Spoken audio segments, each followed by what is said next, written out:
Empezamos con la primera presentación de framework, ¿sí? Eh, para construcción de sistemas RAG, como el más conocido de la industria es Llama Index y es el que vamos a abordar. Este es un poco el recorrido que desarrollamos la semana pasada, bastante ambicioso, eran los 45 minutos de Langchain, y más pensando que traíamos atrasado generación multimodal, nos llegamos a ver framework para sistemas RAG, que sí es lo que vamos a ver hoy. Si lo pudiéramos ver en 45 minutos, sería una excelente noticia porque ahí sí llegaríamos tranquilos y holgados a N8N. En todo caso, si quedan dudas, lo podemos revisar, obviamente. Tiene que ver con no atrasarnos en el programa. Bueno, LlamaIndex, como les comenté, es un framework para crear aplicaciones, ¿sí? Basadas en modelos de lenguaje para recuperación aumentado por contexto. ¿A qué se refiere esto? Bueno, básicamente, imagínense que pudiéramos enriquecer las respuestas de un modelo de lenguaje a partir de conocimiento con el cual el modelo de lenguaje no fue entrenado. Por ejemplo, si tienen una base de datos de la organización en la cual trabajan, claro, a esa base de datos no la pueden acceder a partir de consultas mediante ChatGPT, Gemini o lo que fuere, porque el modelo no fue entrenado con esa información, porque no es de dominio público, con lo cual no podemos comunicarnos con esa información. Lo que sí podemos siempre es, por ejemplo, trabajar o recuperar esa información a partir de técnicas o de tecnologías de recuperación tradicionales, es decir, una consulta SQL, un copiar y pegar en la base, la manera en la cual podamos acceder a esa información. La idea es que enriquecer un modelo de lenguaje a partir de información que no es de dominio público, para luego poder interactuar con esa información a partir de diálogos, ¿sí? A partir del lenguaje natural. Eso es un poco la idea de los sistemas RAG, que ahora vamos a ver todo el recorrido sobre cómo funcionan, pero eso es un poco la idea, ¿sí? De hecho, las nuevas tecnologías de chatbots, perdón, pero sí vengo de caminar, tengo un muerto de sed. Vienen un poco de ahí, ¿sí? Vienen un poco de poder integrar llamadas a modelos de lenguaje, ¿sí? De última generación con información organizacional. De hecho, con dos becarios, no sé si les comenté, de sistema inteligente, estamos trabajando en un chat digesto, que es una aplicación que consulta las resoluciones del digesto electrónico de la ULU y podemos interactuar con esa aplicación, con esas resoluciones a partir del lenguaje natural, hacer consultas como si fuera ChatGPT. Bien, eso sería un RAG con todas las letras. Un poco esto, algunas de las cosas ya las introduje antes, ¿sí? El conocimiento de los modelos de lenguajes se limita únicamente a los datos con los cuales fueron entrenados. Hicimos un poco el recorrido de cómo se entrena un modelo de lenguaje de serie y vieron que una parte, quizás la más costosa y la parte inicial del entrenamiento de modelo de lenguaje, tiene que ver con consolidar y curar el corpus de conocimiento, ¿sí? O los textos con los cuales va a ser entrenado, los documentos con los cuales va a ser entrenado el modelo de lenguaje. Obviamente, si nosotros tenemos información con la cual el modelo de lenguaje no fue entrenado, el modelo de lenguaje no podrá dar respuesta, va a poder, las va a responder, de hecho, pero las va a responder mal sobre ese dominio de información. Entonces, un poco la idea de la recuperación aumentada, ¿sí? Por generación tiene que ver con eso, ¿sí? Imaginémonos esta situación en donde hay un usuario que se contacta con el modelo, con una interfaz conversacional. Esa interfaz conversacional va a buscar a la base de datos, ¿sí? Registros que tengan que ver con la consulta del usuario. Ya más adelante vamos a ver cómo hacemos técnicamente.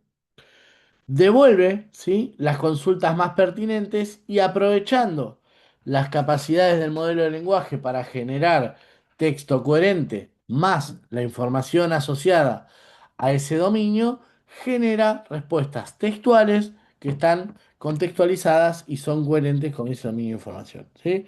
Entonces, un poco la idea es esa, darle acceso a un modelo de lenguaje, ¿sí? Sin modificar sus pesos, sin fine-tunear, eh, para que pueda, al momento de respondernos, consultar una base de datos externa con la cual no fue entrenada, ¿sí? ¿Se entiende hasta acá un poco la idea? De RAG, ¿conocían RAG? ¿Escucharon nombrar? No, yo no lo conocía, Juan, pero se entiende ahora todo lo que está. Bien. Entonces, no es que dialogamos, no es que la respuesta se da a partir solo de lo que conoce el modelo, sino el modelo tiene la posibilidad de acceder a información con la cual no fue entrenada, que no conoce inicialmente, para respondernos. Un poco los modelos hoy, los de última generación, hacen RAG muchas veces cuando preguntamos.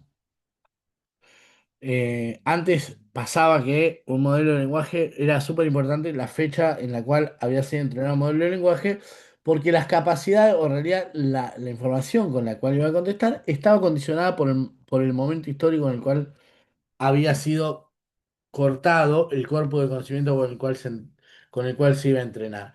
Hoy los modelos son de open book, se llama libro abierto, ¿sí? Porque cuando hacemos una pregunta que el modelo de lenguaje infiere que no tiene la respuesta, que la respuesta que va a dar puede estar desactualizada, sale a la web a buscar más información para armar su respuesta. Eso sería una suerte de RAG en la web.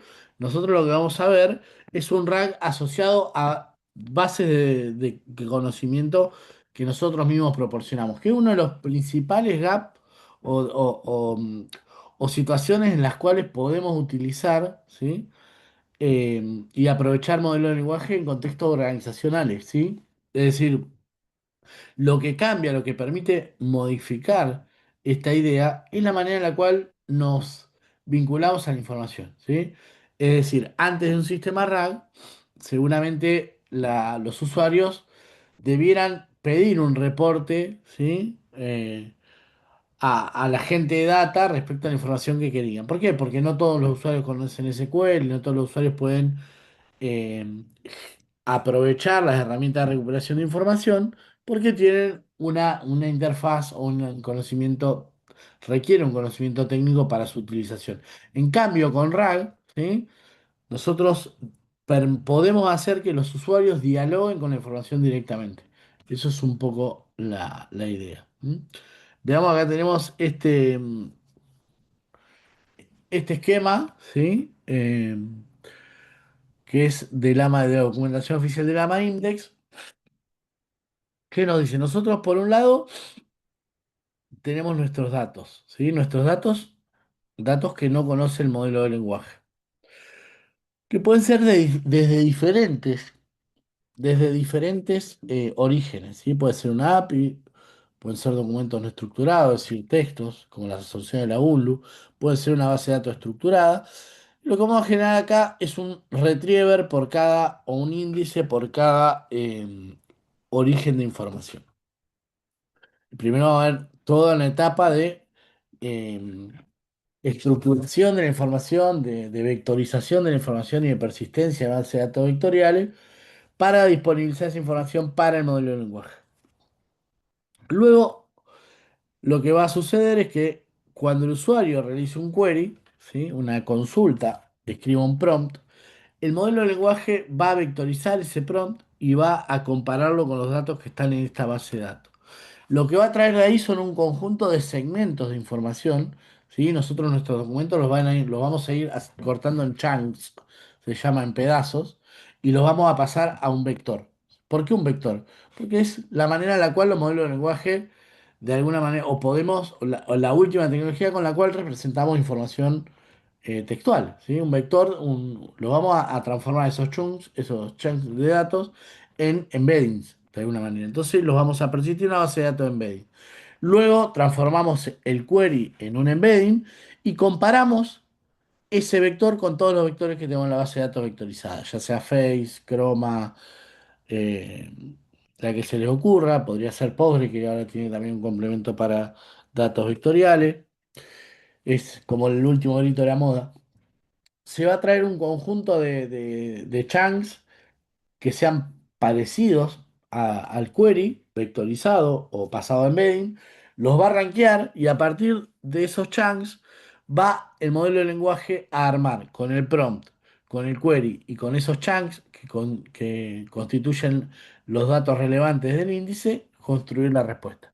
Entonces aprovechamos la, el conocimiento del modelo de lenguaje para saber hablar y construir oraciones sintáctica y semánticamente correctas, y aprovechamos los datos organizacionales a partir de la construcción de estos índices en base de datos vectoriales. Y eso es un poco hacia dónde vamos. Ahora bien, ¿cuál es el... Juan, Sí, dale, adelante.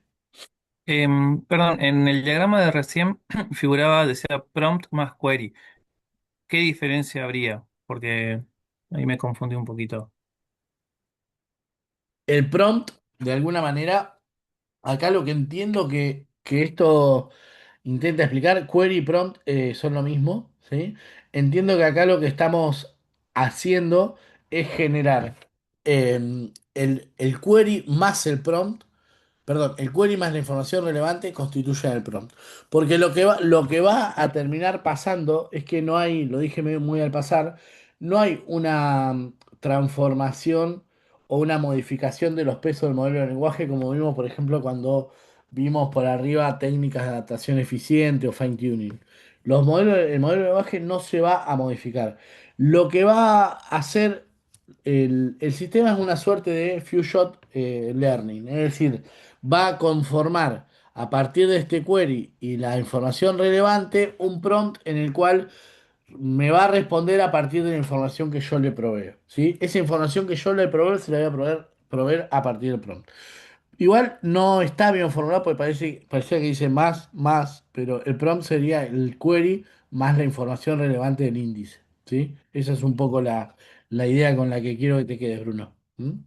No obstante, habría que ver. Perfecto. Yo los uso en el esquema porque me parece que son los más cercanos a lo que me sirven para explicar, pero no siempre me representan en un 100%, ¿sí? No, no, Este, está bien, solo que miraba eso tampoco, y no, sí. no lo habías comentado y me llamó la atención. Digo, capaz se refería a algo que viene por defecto, por ejemplo, comportate como un agente que hace tal cosa, después va la parte de la query del usuario y después van los datos. Pensé algo así. No, sí, está bien, pero en general, igual no me quejo de los esquemas porque si no me gustara me tengo que hacer el mío propio, ¿no? Así, si ya que robo no puedo decir nada, pero sí es importante entender, y viene bien tu aporte, que la información, el sistema la consume como una suerte de prompt, ¿sí? Aumentado. Ahí es como yo le proveo la información. No se lo proveo a través de los pesos, como sí pasa con un fine-tuning y una adaptación eficiente. ¿Mm? Eso es importante. Pero en el marco de sistemas RAG, hablamos de query, cuando la intervención del usuario se conoce como query, ¿sí? Entonces, eso me induce a pensar que más allá de que el más no es correcto, como bien vos te diste cuenta, el prompt se constituye a partir de la información relevante y del query usuario. Casi que lo podría afirmar, ¿sí? Tengo una sola casa, por eso no la he puesto, pero estaría ahí, podría hasta, si me apurara, si me hacía enojar lo suficiente, la apuesto que es eso. Bien, un poco el pipeline de un sistema RAG. Lo primero que vamos a hacer, y ya estamos hablando en términos de la index, ¿sí? Es tener o entender o consolidar un repositorio de documentos con los cuales, documentos o de información con la cual queremos entrenar a nuestro sistema, ¿sí? O entrenar no, está mal usado entrenar, queremos enriquecer a nuestro sistema, ¿sí? Lo primero que tenemos que hacer es eso. Eh, y como vieron, puede ser un conjunto de PDF, pueden ser una API, puede ser una base de datos SQL, ¿sí? Cualquier cosa que el modelo no conozca y con lo cual queremos aprovechar para que el modelo aprenda a responder. Obviamente que acá entrarán en consideración, de acuerdo a la importancia de la información y el nivel de seguridad o de privacidad que requiere la información. Acá tendremos que discutir luego si el modelo de lenguaje que incorporamos al sistema RAG tiene una gestión vía API o un despliegue local. ¿Por qué digo esto? Porque si hay información de contribuyente de la FIP y yo quiero hacer un chatbot de la FIP, y no sé si vamos a estar dispuestos a enviarle la información de los contribuyentes a OpenAI operando vía API. ¿Se entiende? Esa es una cuestión importante a tener en cuenta. Pero acá lo primero que vamos a hacer es conectar, ¿sí?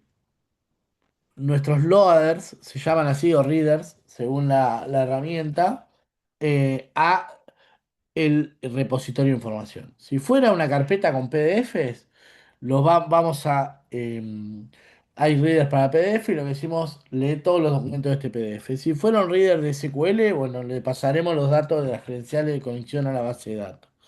Si fuera una API, lo mismo, ¿sí? Es decir, hay diferentes, ¿sí? clases o librerías o módulos que permiten conectarnos con un montón de múltiples formatos.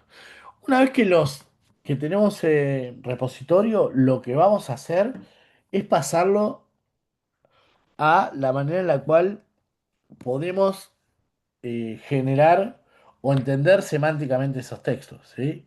Y vimos hace tres clases que la manera en la cual representamos la semántica a partir de Attention y Style Unit es de embeddings contextuales. Con lo cual, lo que vamos a hacer es construir embeddings, ¿sí? A partir de esos corpus de documentos. ¿Cómo construimos los embeddings? Bueno, lo que vamos a hacer es cortar cada documento en un conjunto de pedazos, ¿sí? Esos pedazos pueden tener overlapping, pueden tener metadata, hay un montón de estrategias, pero inicialmente está bien que se imaginen un documento de 1000 caracteres, ¿sí? Como 10 chunks, vamos a definir un parámetro que es el chunk size, pues, si definimos de 100 serán 10 chunks de cien chars. La verdad es que muchas veces se usa el overlapping para que el modelo de lenguaje entienda que determinados segmentos están conectados entre sí, ¿sí? Pero bueno, en ese caso lo que vamos a hacer es chunkear los datos, cortarlos en pedazos y transformarlos en embeddings a partir de cualquier sistema de embedding que a nosotros nos guste y podamos sustentar económicamente, ¿ok? Hay librerías para la generación de embedding gratuitas y hay otras que son pagas. ¿M? Por cada origen de datos que, que vamos a utilizar para la construcción de nuestro corpus de conocimiento vectorizado, vamos a crear un índice. Y vamos a tener un índice por cada origen de datos. Si tenemos un repositorio de PDF, será un índice. Si tenemos un repositorio dos repositorios de PDF, serán dos índices. Si tenemos un repositorio de PDF y una API, serán dos índices, así sucesivamente. Luego vamos a persistir esos vectores, ¿sí? En una base de datos vectorial, ¿sí? Files es de Meta, esta es una que usamos mucho. Chroma es una abierta, livianita, linda también que funciona bien. Como les decía, MongoDB, no, eso no se lo dije. MongoDB hoy tiene extensión para datos vectoriales. Postgres tiene una extensión para datos vectoriales o vectorizados, ¿sí? Ahí básicamente lo que hacemos de alguna manera es persistir esos embeddings que representan el conocimiento. Luego viene el query de usuarios, es decir, ya tengo los datos con los que quiero que el modelo construya las respuestas sobre un determinado tema en una base de datos vectorizada. Luego llegan los queries de usuario, ¿sí? Y esos queries lo que vamos a hacer, lo primero que tenemos que hacer es vectorizarlos, ¿sí? Pues esos queries llegan obviamente en texto natural, en lenguaje natural. Se vectorizan y se pega el query contra la base de datos vectorial a partir eh, de métricas, perdón, digo bien, de diferencias ya sea de coseno o cualquiera a partir del cual podamos comparar dos vectores. Podría ser Euclidean, que es una mala idea, en general funciona mal.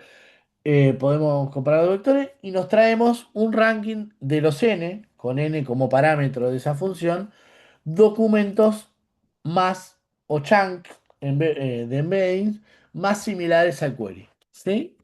Luego los vamos a rankear y se los vamos a pasar al modelo de lenguaje, ¿sí? Combinando lo que el modelo sabe. más el contexto, más el query. ¿Sí? Fíjate que acá un poco, Bruno, esto apoya lo que decíamos antes, ¿no? Y luego, obviamente, habrá una etapa de evaluación de que también funciona el modelo y podemos incluso hacer un tracking respecto a eh, qué vectores, qué embedding, qué, digo bien, qué chunks recuperé, ¿sí?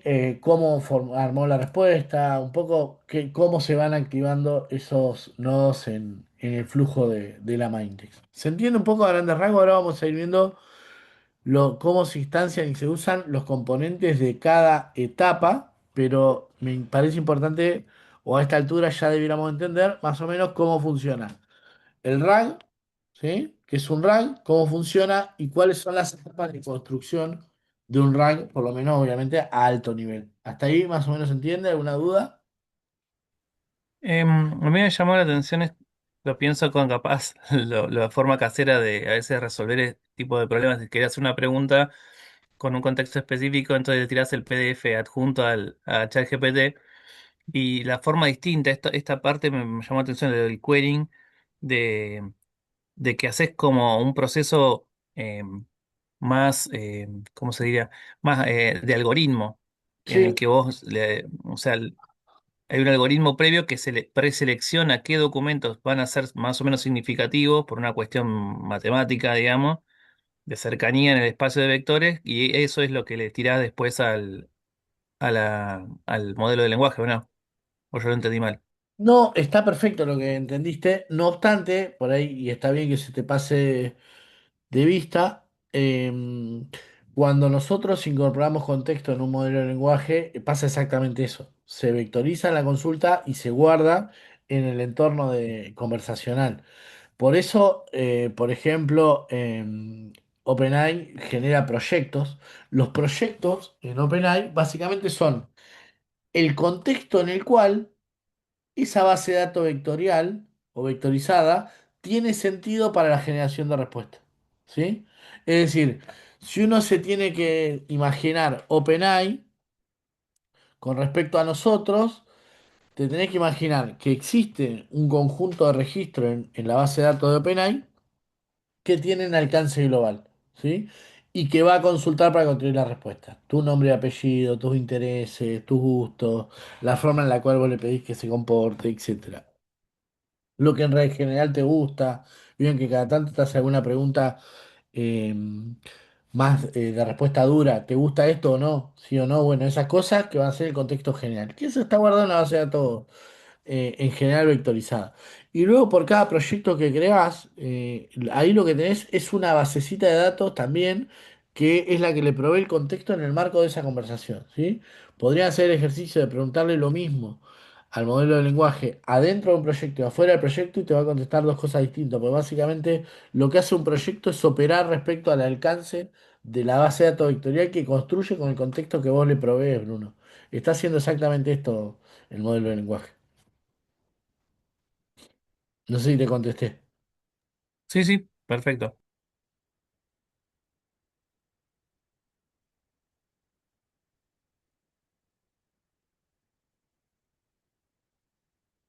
Me pasé un pueblo, diría.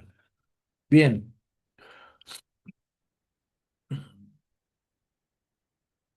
estos son un poco los componentes principales, ¿sí? De un sistema RAG. Fíjense que en las integraciones, ¿sí? Para la conexión con el modelo de lenguaje, Llama Index va a utilizar el módulo del Unchained, ¿sí? O el de Hugging Face, etcétera. ¿Mm? Tenemos readers, index, ¿sí? Índices, retrievers y query engines. Vamos a ver qué hace cada cosa. Lo primero, y una de las cuestiones que hizo importante a Lama Index, la capacidad y la eh, simpleza y robustez y diversidad de los componentes para la ingesta de datos, de los readers. ¿Sí? Es decir, hay un módulo entero de readers de Lama Index que uno puede, ¿sí?, importar a la hora de cargar los datos. Fíjense, acá vemos cómo construimos. Recuerden cuando hablábamos de corpus de conocimiento, hablábamos de la unidad de cada instancia como un documento. Bueno, lo que van a hacer los readers es construir el repositorio con el objeto document, ¿sí? Que ese document va a tener un texto y metadatos. Fíjense acá, por ejemplo, lo que le decimos es acceder a la carpeta datos-pdf, ¿sí? Con Simple Directory Reader, es decir, esto lo que va a hacer, esto es magia. Antes teníamos por cada tipo de, lo que lo veníamos usando hace rato, teníamos por cada tipo de archivo, o para diferentes tipos de archivos, un lector. Este lo que hace es va a leer todo lo que entienda, ¿sí? Uno puede parametrizarlo, obviamente, pero por defecto va a leer todo lo que encuentre en este directorio, ¿sí?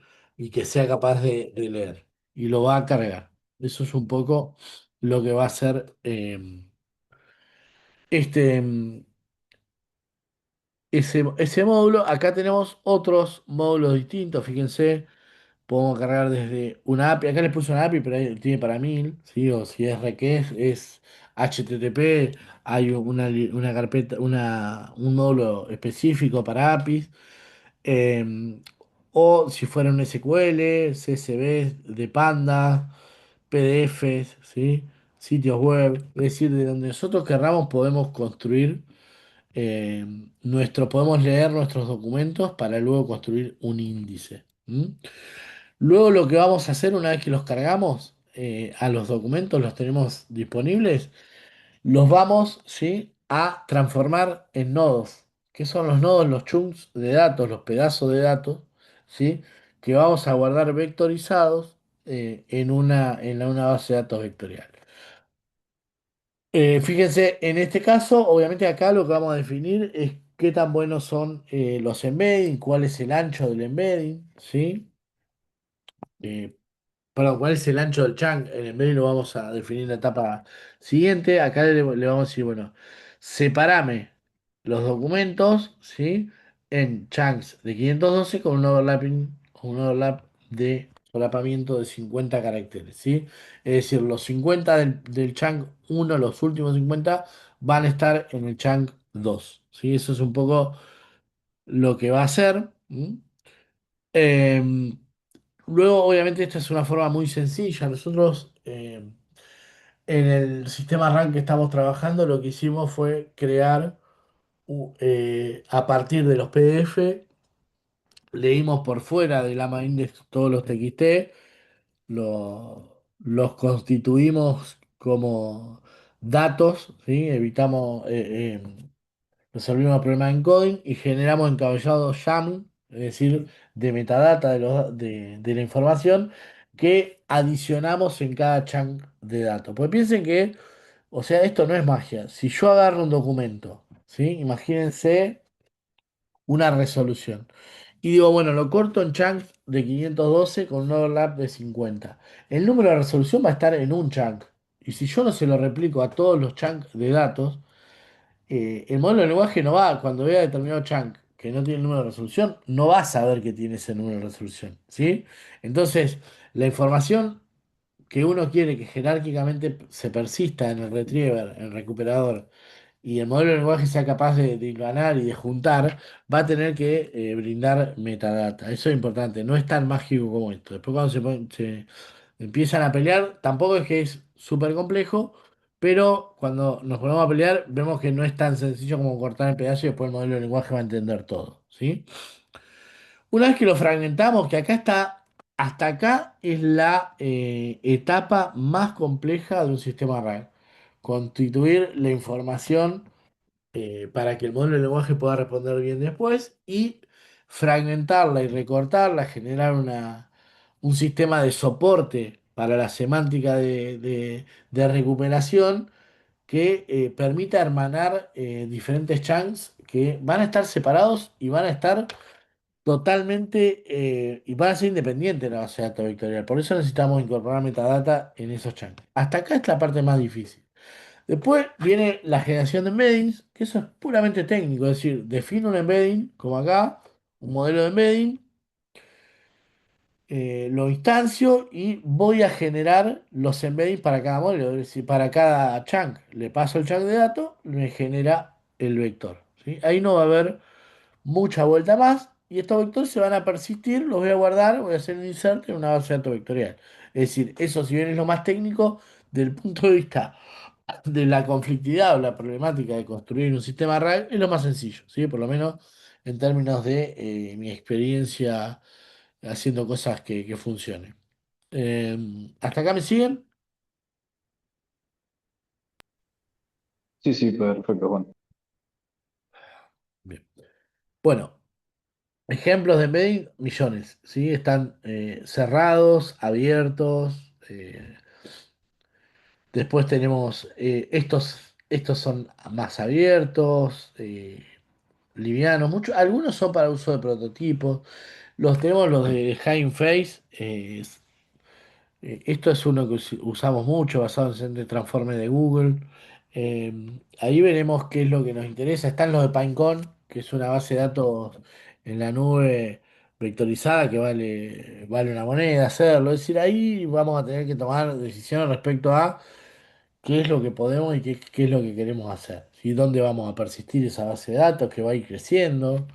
Eh, ¿Cuál es nuestra restricción en términos de performance y de recuperación? ¿Sí? Esto es un poco lo que decía antes.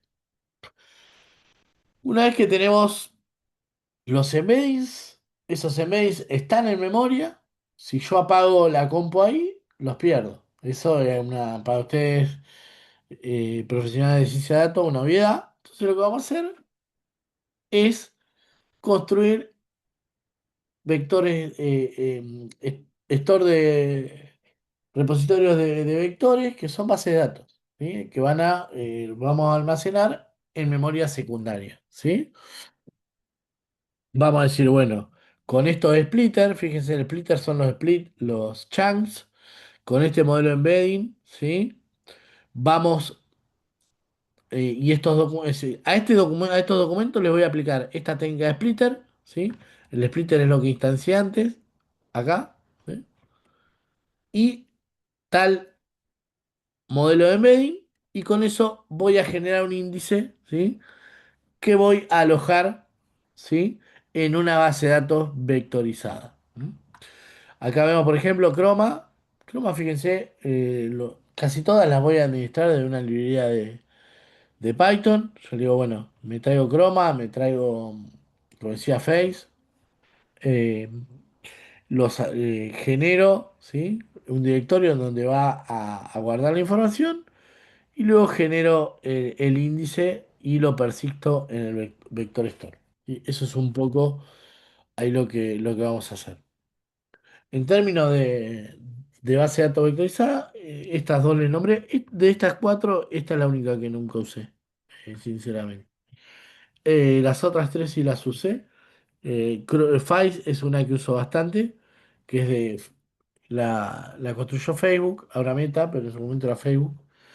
Pues además tiene varios algoritmos de recuperación ANN, es decir, de vecinos cercanos. Que lo que empieza a pasar cuando eso crece en términos de cantidad de instancias vectorizadas con vectores súper grandes, la comparación con respecto a una cantidad de vectores interesante se vuelve no trivial la recuperación eficiente. Y FAIS lo que implementa son un montón de formas de recuperación, ya les digo, recuperación o exacta de vectores o recuperación por cercanía, así que en general como vamos a trabajar en este tipo de modelo. ¿Mm? Así que bueno, acá tenemos cuatro ejemplos, hay más, ¿sí? Chroma y Face son de los más utilizados en sistemas pequeños, Pinecone es súper conocido, súper interesante y súper caro. Bien. Ahora bien, hasta acá ya tenemos la base de datos. Tenemos los documentos, los cortamos en pedacitos, los pasamos, los construimos en embedding, persistimos los embeddings en una base de datos vectorizada, ¿sí? Ya tenemos todo lo que el modelo de lenguaje necesita. Ahora viene, por otro lado, el query usuario, ¿sí? El query usuario, de alguna manera, es lo que vamos a generar, ¿sí? Em, Vamos a transformar a partir de un conjunto de librerías. En este caso, lo que vamos a hacer es construir un prompt, ¿sí? Ese prompt, básicamente, va a estar luego formado por toda esta información. Fíjense que acá no quiero hacer alarde, pero tenía que ver con eso, Bruno, ¿no? Con lo que hablamos hoy. No, pero hablando un poco en serio, lo interesante de esto, acá lo que vamos a hacer con el query es justamente indexarlo, ¿sí? Lo primero que va a hacer con el query, perdón, es vectorizarlo, ¿sí? Y una vez que lo vectoricemos, lo vamos a pasar, ¿sí? Con un query engine contra el repositorio de información para recuperar los top K vecinos o vectores más cercanos, ¿sí? Con esos top K lo que va a hacer el modelo de lenguaje es construir, ¿sí? La respuesta. Y eso es un poco lo que hace un retriever básico. Toma el query, ¿sí? Lo construye un embedding, busca los splits más cercanos en términos de embeddings en el espacio vectorial, en la base de datos vectorial, y devuelve esos fragmentos, ¿sí? Para que el modelo de lenguaje construya esa respuesta. Esto es un poco todo lo que va a pasar a partir de cómo el query se transforma en el prompt. Bien. En términos de, del query, acá hay una cuestión importante. Dijimos que podemos construir diferentes índices, ¿sí? Y cuando tengamos más de un índice, vamos a trabajar con router retriever. ¿Qué es? Y esto les quiero mostrar porque hay acá todo lo que queda tiene que ver con esto, ¿sí? ¿Qué son los router retriever? Básicamente, lo que nos proveen son herramientas para decidir, ¿sí? ¿Qué índices consultar a partir del query de usuario? ¿Sí? Es decir, a mí un usuario, yo tengo de alguna manera un índice que tiene que ver con las preguntas más frecuentes, un índice que tiene que ver con manuales de procedimiento y un índice que tiene que ver con resoluciones. Da una pregunta al usuario, ¿cuál de los tres índices consulto para construir esa respuesta? ¿Sí? Esa sería la problemática o cuál o cuáles de esos índices consulto para luego recuperar los chunks más importantes o más semánticamente similares y construir la respuesta final del modelo de lenguaje. Eso es lo que abordan los router retrievers, ¿sí? Que parece una pavada, pero le vamos a dedicar un conjunto de diapositivas porque hay como tres o cuatro formas diferentes de construir un router retriever.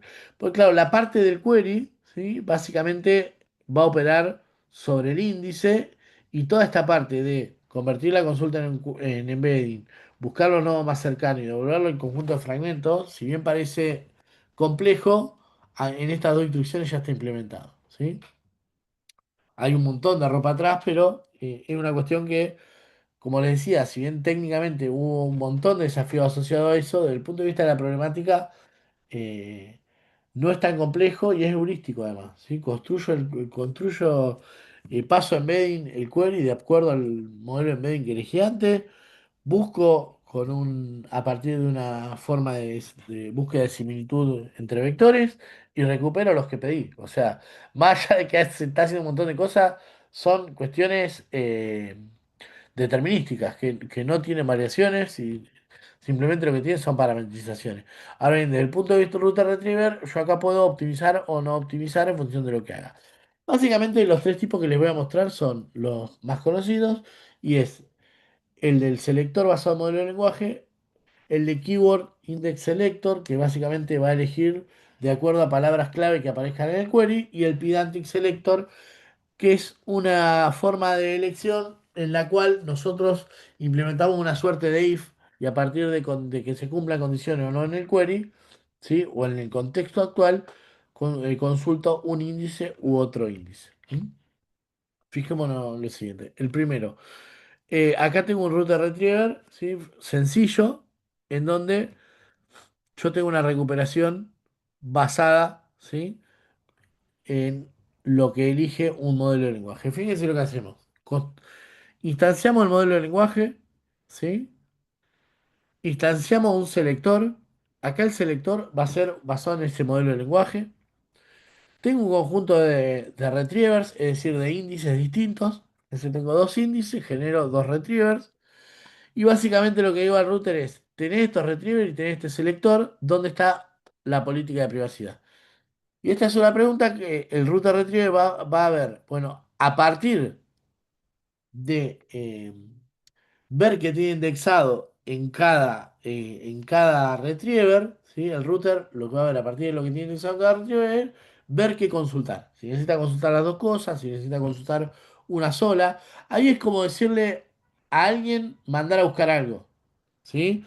No vamos, lo que le decimos buscar acá o acá, no vamos a controlar cómo busque, ¿sí? Tenemos a nuestro modelo de lenguaje que a partir de lo que le pasamos se va a ocupar de recuperar, ¿sí? Eso es importante entender. La segunda es basada en keywords, ¿sí? Fíjense, yo acá digo, bueno, construyo mi selector a partir de keywords. Digo, bueno, tengo un retriever que es las preguntas más comunes y los documentos.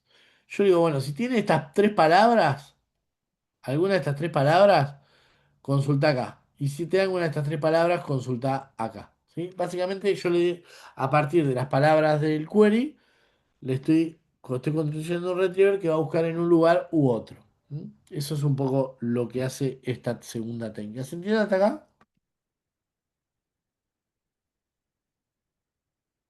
Sí, sí. En la parte de keyword sería también como el tema esto de los embeddings se pone y dependiendo del embedding te da el documento. No, eso seguro, ¿eh? Eso seguro, Juan. Lo que sucede ahí es que lo que estás decidiendo acá es sobre qué base. Vos imaginate que tenés, si tenés dos retrievers, tenés dos bases de datos vectoriales. Lo que estás diciendo acá es, a partir de un query, ¿cuál de las dos bases de datos vectoriales, en cuál de las dos bases vectoriales busco los chunks, los embeddings? ¿Se entiende? Está más arriba el problema. ¿Me Ah, seguís? claro. O sea, antes de acceder al tema de embeddings. Exacto. Yo lo que digo es, imagínate que tu consulta es ¿dónde me fijo cuántas vacaciones me corresponden? ¿Sí? Entonces, ¿qué va a hacer el Keyword Index Selector? Se va a dar cuenta que está la palabra vacaciones y la va a buscar en FAQ. Va a ir a buscar, va a vectorizar esa consulta y va a buscar los top K embedding más parecidos, pero solo en FAQ. ¿Sí? Ahora, si tuviera palabras de ambos, los iría a buscar a los dos. ¿Me entendés? Básicamente estoy eligiendo en qué base de datos buscar con un router. ¿Me seguís? ¿Listo? Sí, ¿Por sí, qué? sí. ¿Por qué? Porque un sistema RAM en general está constituido a partir de diferentes índices, ¿sí? Si yo tuviera un solo índice, no necesito hacer un router retriever, ¿sí? No necesito instanciar un router retriever, ¿sí? Ahí te acomodé un poco la cuestión. Sí, sí, ahora sí. Con lo último sí. Fíjate que acá también lo que tenemos, imagínate que no hay palabra en ninguno de los dos, que podría haber sido una duda que se le genere y está muy bien. Bueno, tengo uno por defecto.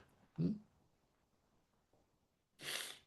Uno podría estar tentado a decir que busquen todos, ¿sí? Porque en general uno, probablemente, cuando yo lo conocí, eh,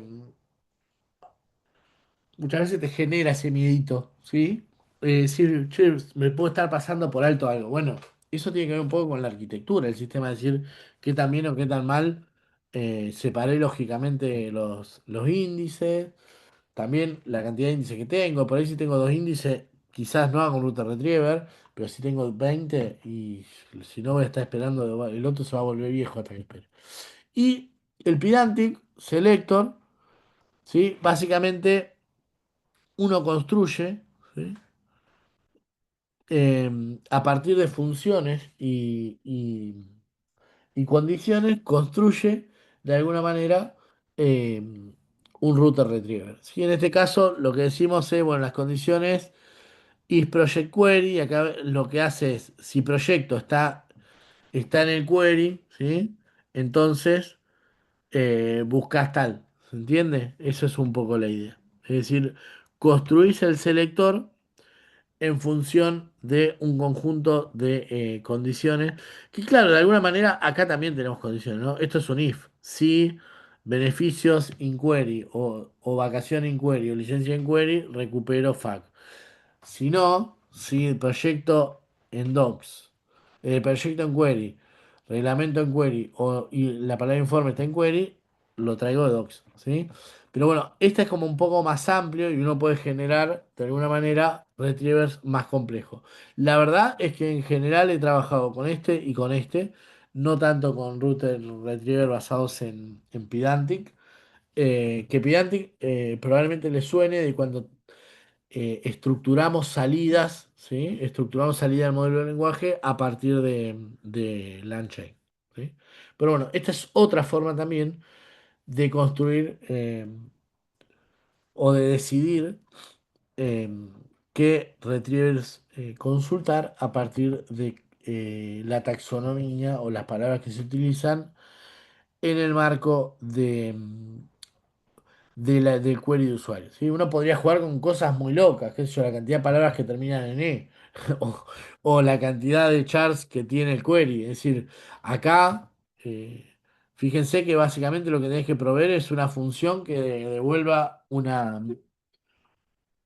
valor de verdad. Y a partir de eso, toma la decisión respecto a cuál elegir. ¿Se entiende? Eso es un poco lo que va a hacer. Va a elegir docs, sí. Proyecto está en el query. Y ese query, fíjense que lo pasé a minúscula. ¿Me siguen hasta ahí? Sí, sí. Bien. Bueno, Sí, sí. y otra cuestión más, la última, que no lo hablamos y que podría ser importante. Es decir, yo dije que recupera, ¿sí? Un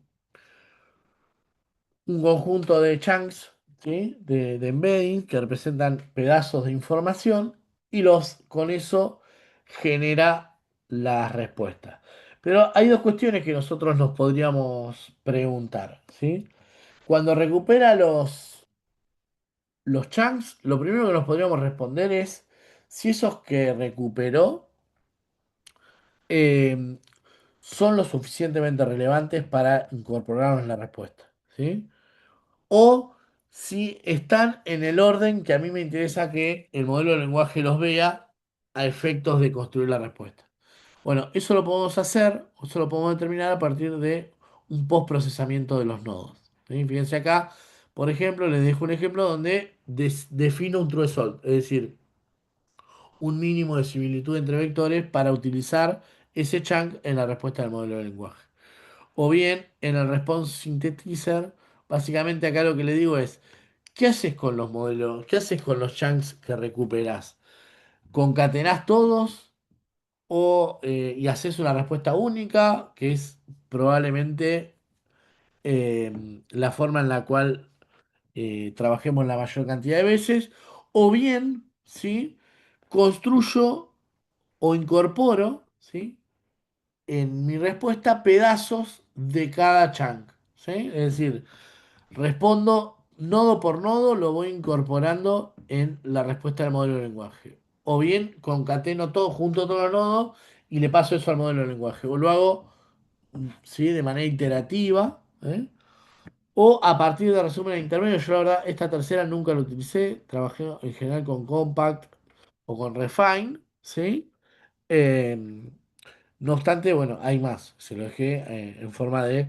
Básicamente lo que quiero que les quede acá es que una vez que recupero los nodos, es decir, los chunks, los pedazos basados en embedding, yo puedo decidir si los termino utilizando, en qué orden los utilizo y cómo mezclo esos n chunks para la construcción de la respuesta por parte del modelo de lenguaje y la interfaz conversacional. ¿Sí? Eso es un poco lo que les quería mostrar en Unchained. ¿Se entendió más o menos? Y ahora les quiero mostrar ahora les muestro un ejemplito.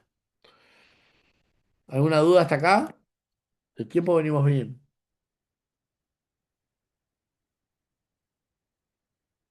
¿Se entiende?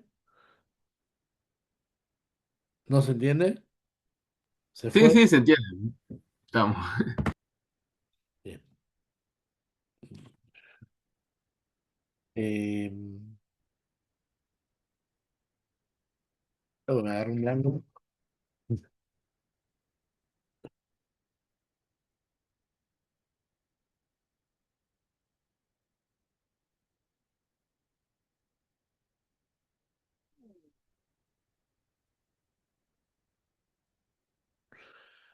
No les pegué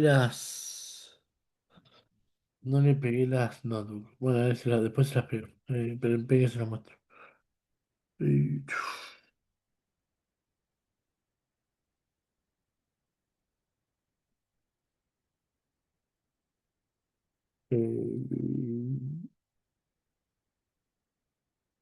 este le mostré.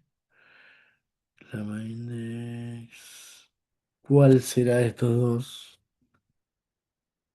Este me parece.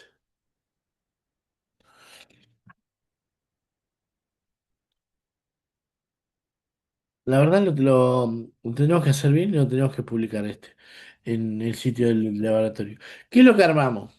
Rápidamente. Lo que dijimos fue, tenemos los currículums de todos los docentes que están en el laboratorio. Imaginemos que del otro lado viene un estudiante y quiere desarrollar un trabajo de investigación o su tesis. Y para eso se quiere contactar con algunos de los especialistas, ¿sí? La idea sería que, bueno, OpenAI probablemente conozca a algunos investigadores, algunos no, o los conoce tangencialmente, ¿sí? Se preguntan por ahí por, no sé, alguno de los investigadores de la UNLU, algo sabrá, porque nos habrá encontrado algún documento público, otras cosas no sabrá. Pero imaginemos que nosotros construimos un repositorio con los currículums de los especialistas de la UNLU, del laboratorio, que están en condiciones de dirigir tesis. Ustedes son estudiantes que van a hacer la tesis, entonces escriben un query que dice, bueno, quisiera consultar por docentes para mi dirección de tesis sobre determinado tema de investigación.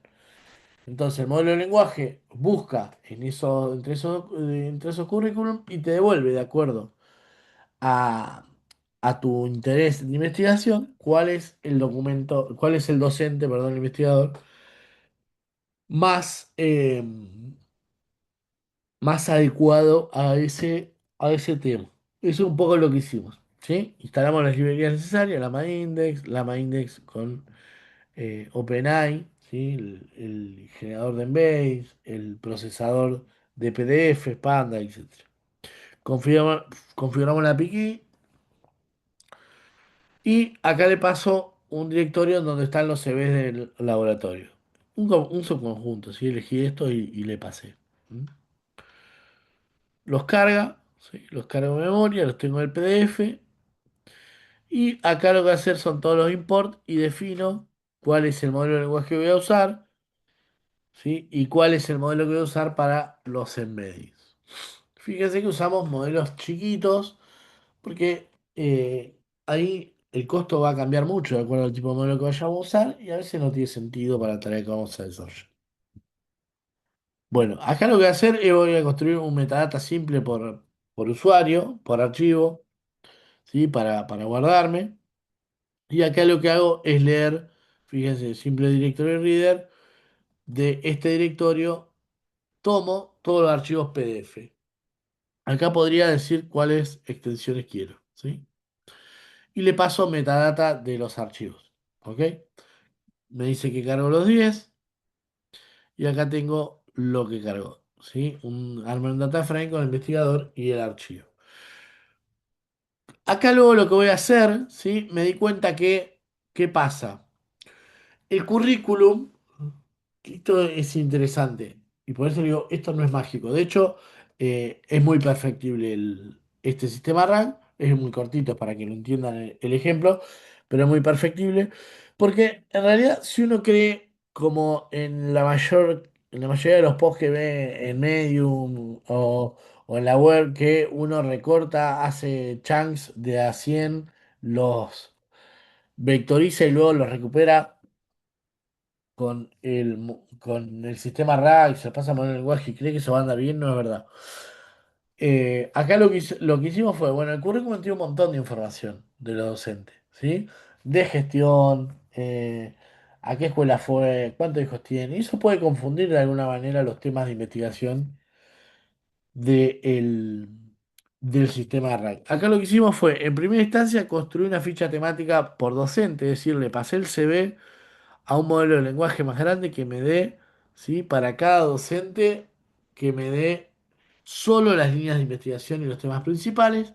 Y eso es lo que construí como documento, ¿sí? Como documento, como unidad del documento del RAC.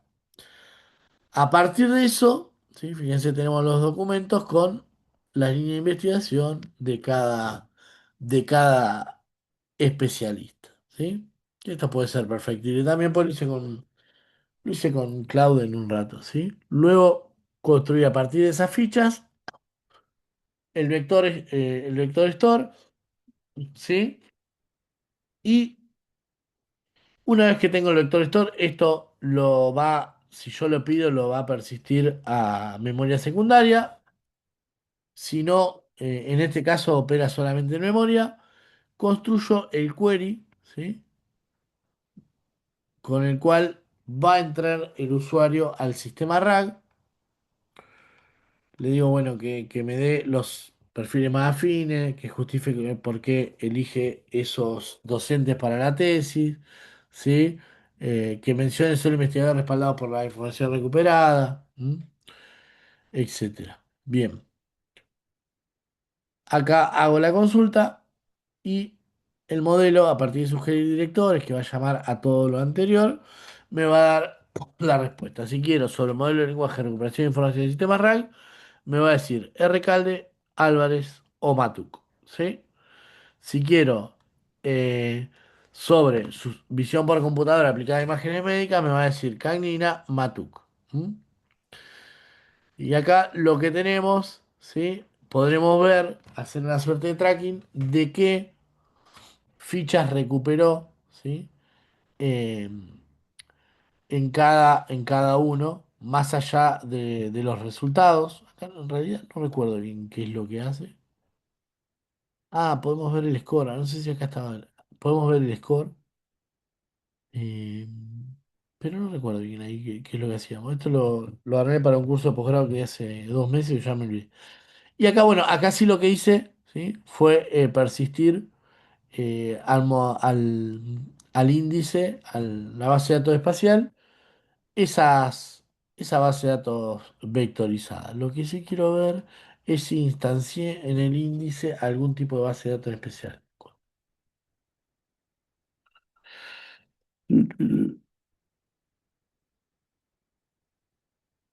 Todo sin de eso.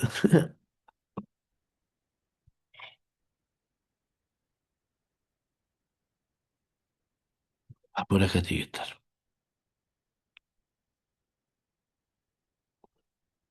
Mm,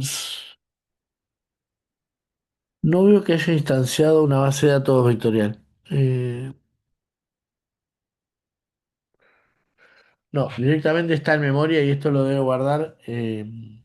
Lo debo guardar en directorio directamente. Pero tengo otros ejemplos en que después les comparto que trabaja sobre la base de datos vectorial. De hecho, tengo alguno que hicimos de verdad en GitHub. A ver si estoy.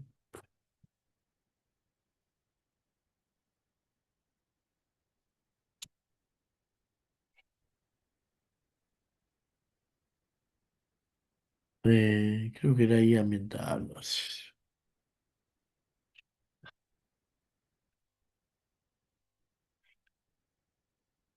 ¿no?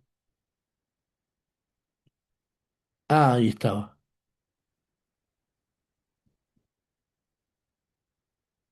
Mm,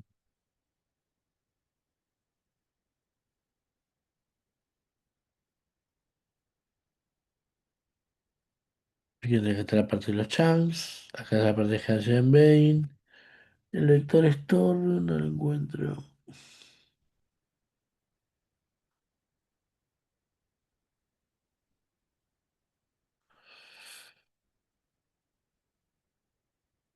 Acá está Chroma. Ahí está, ¿sí? Genero a partir de Chroma, los guardo y después seguramente en algún lugar lo persista. En este caso no lo estoy persistiendo. Esto era Langchain. Miren, fíjense, ven que acá armamos una cadena en vez de un grafo. En este caso, Langchain también soporta RAG. En este caso lo hacíamos a partir de una cadena. Lama Index, como no necesita en general hacer uso de un grafo, porque es bastante trivial la parte del sistema RAG en términos de las fluctuaciones o no, lo único que aplica son nodos condicionales en la parte del router. ¿M? Pero bueno, acá un poco lo que les quería mostrar utilizando una base de datos vectorizada, que no es mucho más que esto, ¿sí? De cargo la base de datos, los guardo acá, ¿sí? Y después los persisto o no los persisto. No hay mucha vuelta más. No es una base de datos eh, SQL que tiene un millón de comandos de DDL y DML y lo que fuere. ¿Sí? Básicamente se limitan a almacenamiento, búsqueda eficiente, búsqueda de recuperación eficiente y chau pichu. ¿Mm? ¿Se entendió hasta ahí el recorrido por Lama Index? ¿Podemos pasar a N8N? ¿O hay alguna duda? No me digas que no grabé. Sí, sí, se entendió. Bien. Esperen que. Sí, grabé, ¿no? Sí.